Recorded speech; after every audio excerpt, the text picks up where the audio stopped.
for Fanny, right? I mean, technically there is still Jushin, but the point is now with the fact that Innocent has opted to go for the Ruby, it's not a lane that they can necessarily target or shut down with this Fanny pickup. Yeah, this is an interesting turner of events for Yoodo Red Giants, but I think that TLPH with this Vexana pick on top of everything is going to be the big difference maker. That Eternal Guard is going to be difficult to handle, even for the likes of Roger and all the melee heroes from the side of Yoodo Red Giants. All right, boys, I think we're moments away of entering game number 3, and we know the stakes. You can walk us through it as we enter the Land of Dawn.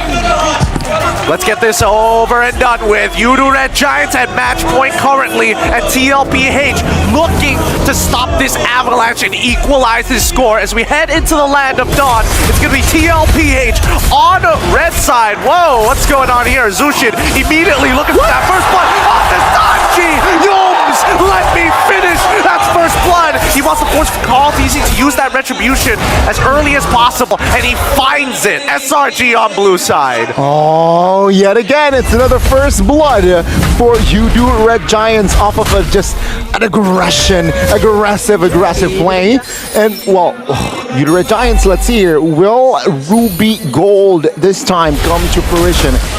TLPH, they need to equalize if they want to stay in the upper brackets, man. Yeah, it looks like they're going to try and equalize. Oh, wait, hold on. They're making a play of their own, punishing instantly onto Stormy's side. Even utilizing the Purify, it just wasn't enough. There were just too many boys there. Yeah, he miscalculated on the quantity of members Team Liquid.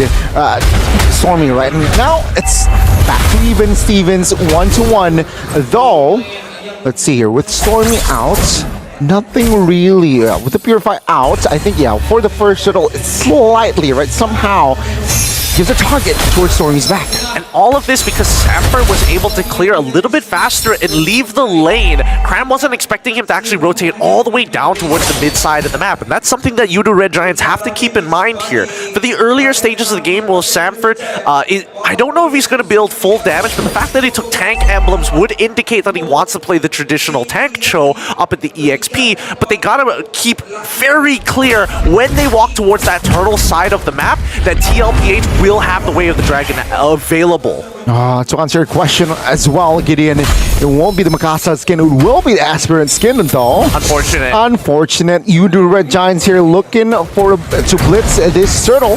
Team Liquid, no setup whatsoever. Yep, it looks like Sanford hits his level 4, but it's a little tough because Sanji is in level 4. Penalty zone as well. It looks like he's in a lot of trouble as Stormy and Cram out of position with the help of JP. Oof, is able to use the ult to dodge the onward. Nicely done by Stormy as they secure the first turtle of the game. Yeah, there was a potential onward from JP. Dodges it, and I'll take a look at Stormy. After the clear, he instantly rotated towards the bottom side of the map with Innocent. Hopefully, they're going to try and make a play here. Stormy is going to zone JP out of here, and with that Lantern Beacon, it's really frustrating because it forces JP to use the onward when he really doesn't want to. He wants to use it as an engage tool, but Way of the Dragon is going to connect with the Eternal Guard as well. 0 frames to play with. Yums ends up getting picked off. Oh, that's the power when you have a Fanny on your team, right? It's just so annoying, and that killing pressure, it's just so evident in the Land of Dawn. Yoodo Red Giants now, they need to somehow find compensation. Top lane may be in trouble for Cram here, as yeah, he is low on mana as well. Yep, he's going to have to go for a recall on this one, allowing Sanford to actually proxy the lane. He's going to leave very, very soon. The question is, will Story make that same mistake as he gets run down in mid lane here? Even with the cutthroat from Kaltese, not enough to take him out just yet. JP now stopping him from getting any kind of pressure whatsoever and combos it with Sanji. At this point of time, the Yoodo Red Giants can't be proactive against TLPH. Okay, TLPH, a lot of proactiveness here, and entering minute 4. They want to perhaps pinch the bottom side of the map here as Roger Sakai's is there as well, providing vision. Oh, good! A cancel coming in from Innocent, and I'm offended as well. He's got no should pull. Jumps in with Lycan Pass. JP's able to land the Earthshaft and the onward. On towards the correct target. Way of the Dragon on top of it all to find the kill onto Sakai. TLPH trying to get on out of there, but the final slash is going to keep JP in place, but they don't have enough damage to secure it just yet. Yums finds finds one. The Eternal Guard is out there, trapped in the middle. Jeep could know to help secure. And Yoom's underneath the turret. They could die, but Stormy says, stop it. Everybody back away. Cram now comes in with the penalty zone as well. Sanford could turn this around. Third hit of Jeep could know to slow him down so that Sanji can walk away. And finally, we see the teams cool off. Man, the coordination from Team Liquid in the early game, very, very convincing. Can they keep up entering mid-game though? As Yoodo Red Giants, they're somehow, yeah, they lost that terrain there in the bottom side of the map. Let's see, Turtle, seems like Yoodo Red Giants, they will not give this up as well. Just great utilization of Sanford's mobility on this show. He is running from the top side of the map to the bottom side of the map, and Maltese looking for an opportunity to pick somebody off, but it's a little tough when they're stuck together. In the meantime, looks like he's going to go for the clear off the rest of his jungle before he heads on over to Turtle. Minute 5. It's, again, economy very even.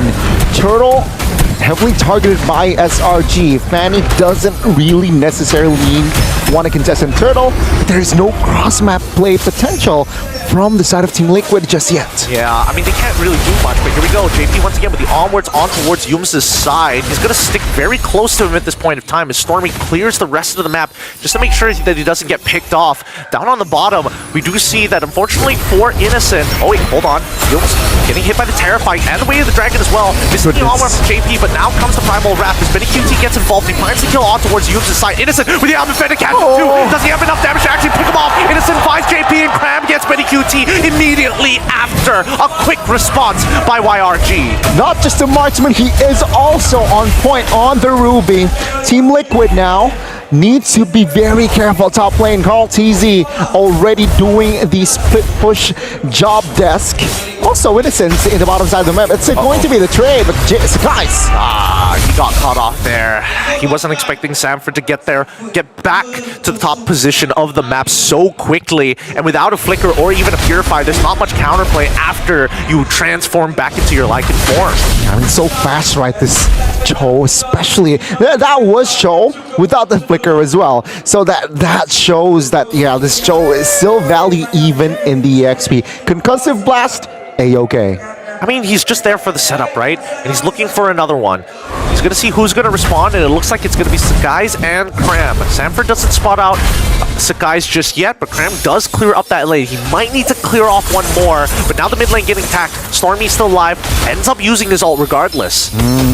So yeah, Stormy here is going to be the main target. It has been for the past 7 minutes that the mid lane from Yoodo Red Giants will be the main target from Team Liquid.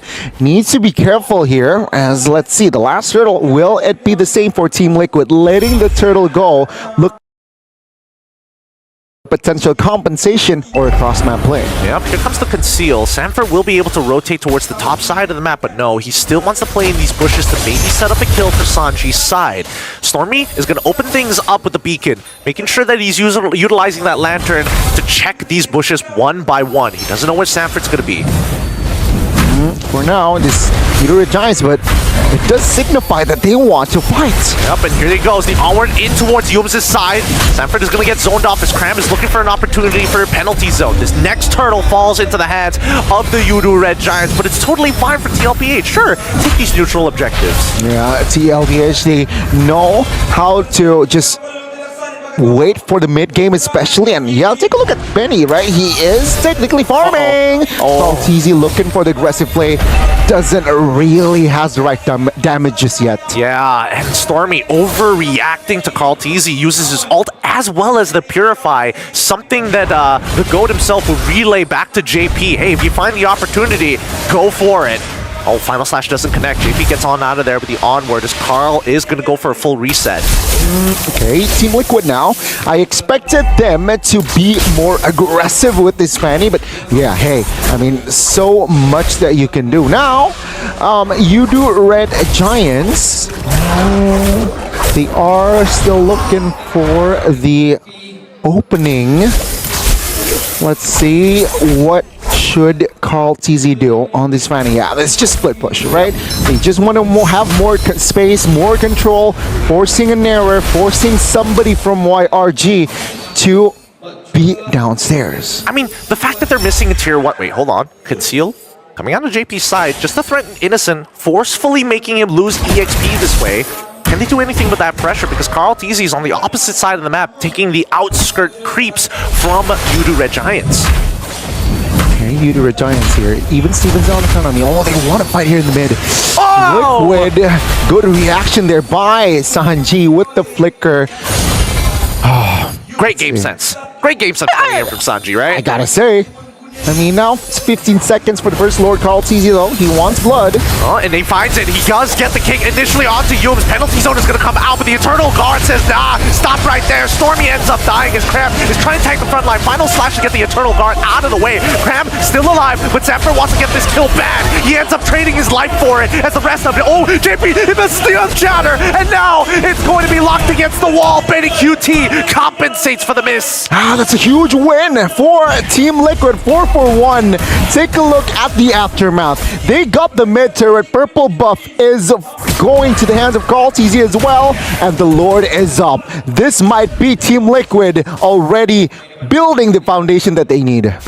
With all the tier 1s missing, they have full access to the enemy jungle, so the economy damage is going to be huge. Now that they have the Lord as well, we should see a huge swing. Wait, hold on. Kyle, he's still making sure that Stormy respects the lie. Don't you ever walk up to me with that lantern again. Man, it's so annoying, right? The first pick value of that Zushin is just, countered heavily with this Fanny pick. And then Carl TZ displayed perfection. Take a look at the damage, man. Hunter Strike, Malefic Roar, and Heptasy. So that's just 3 penetration items. And to top it off, he has the Dreadnought armor for that physical resist. Yeah, he just wants to make sure that he can actually withstand any kind of burst coming out from Sakai's side. Even if it gives him just a sliver of health, he can make it out of there.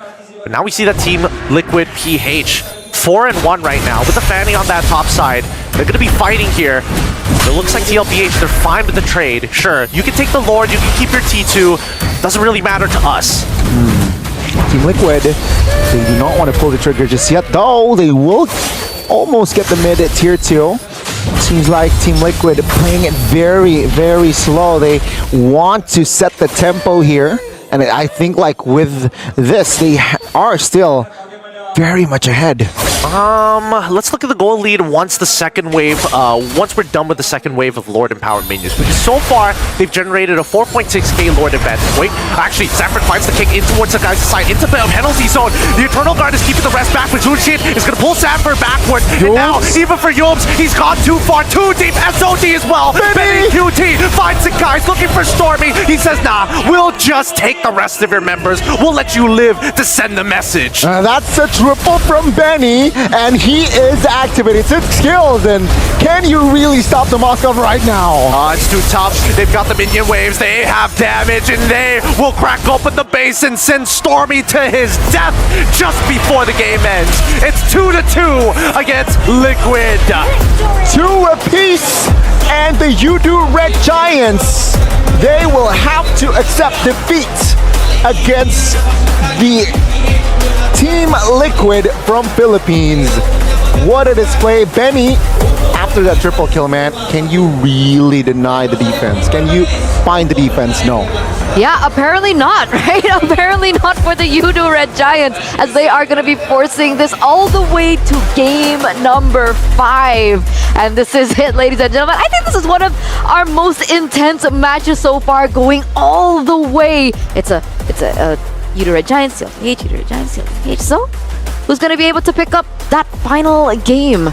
But again, I was surprised, right? With the Fanny being picked up, it turns out that nobody really had an answer to that kill pressure that Carl TZ was able to have on the Fanny. I definitely slipped through, went under the radar here in this game of battleships between these two teams. The back and forth is looking really nice, but I have to say, Sanford as a Cho flex pick in the EXP made so much impact all across the map. Yeah, that was an underrated pick in itself, right? I think his value in that EXP lane, you're right, mobility, he was just there to provide cover, also initiating, and it was just more, it was overwhelming for the side of Yoodo Red Giants to deal with. Yeah, I think Yoodo Red Giants are looking back at the drafting phase and they're like, maybe we shouldn't have banned out the Faramis as well as that other pick that I don't remember right now in the first phase of the drafts to let these picks go through, because essentially it looks like Yoodo Red Giants, they played exactly to what TLPH were eyeing for. And you know, in this particular game, we did see that the Yoodo Red Giants were able to go in for that early game invasion as well, but it didn't really work out. It was the Julian and as well as the Farmers, if I remember correctly, that they opted to ban out, especially on blue side. And I think, I don't know, it felt like YRG this time around, they had the right ideas, but maybe they were considering the Fanny early on and said, you know what, it just might not be worth it, right? We could maybe get the Cho later down the line, and then TLPH said, no, we'll deny it from you. Sanford can play it, and he plays a mean Cho on top of that. Yeah, that's, I think, one of the key things that YRG overlooked, that Sanford can rock the Cho and that EXP Thunderbelt for Sidem as well. So you can see, expect aggression, but also sustainability on this Cho, right? Yeah. Oh, look at the stats. It's such a wash for YRG. TLPH really slapped them up good this time. They're really taking in all these categories, right? I mean, Benny QT once again being very great on the Moskov. I think in the early phase of the drafts, I was wondering, why did they prioritize the Moskov over the Roger that has so much flex? And then Benny QT does that and reminds us why. He's nasty with it, I'm not gonna lie. I think that TLPH prefer the global presence of Benny QT coming and making the difference in some of these 4v4s, rather than him just sitting in the lane looking for these double waves, not having a much of a presence until the later half of the game. I think that YRG, at this point of time, when they had a lack of tempo. It's not like they had a lack of damage, but they really struggle to play around Stormy, who just doesn't have the right resources. Sometimes he doesn't have his ult. Majority of the time, he actually didn't have his Purify for a large portion of the game, thanks to Carl TZ and Sanford.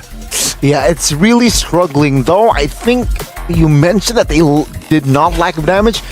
I think they somehow do lack in damage, right? I mean, they are heavily relying on the burst onto Sakai's, which wasn't really evident in that game. Meanwhile, take a look at Liquid, right? You have the burst from the Fanny, you have the burst from Sanji. It will overwhelm you, and of course, Carl TZ displayed perfection on this Fanny. Again, right? Fanny finally being picked up here in SPS for Carl TZ, and that's the performance that we are gifted with. 0 kills, if I'm not mistaken, so he was completely untouched. Yeah. And to go back to your point earlier, Gani, I do think that that's a fair point, right? Because essentially, they were really ramping on the fact that Sakai's could deal the damage, as well as, of course, Stormy, and then the fact that Stormy was kind of a non-factor entirely in this game made Yoodo Red Giants being pinned in a different and difficult situation.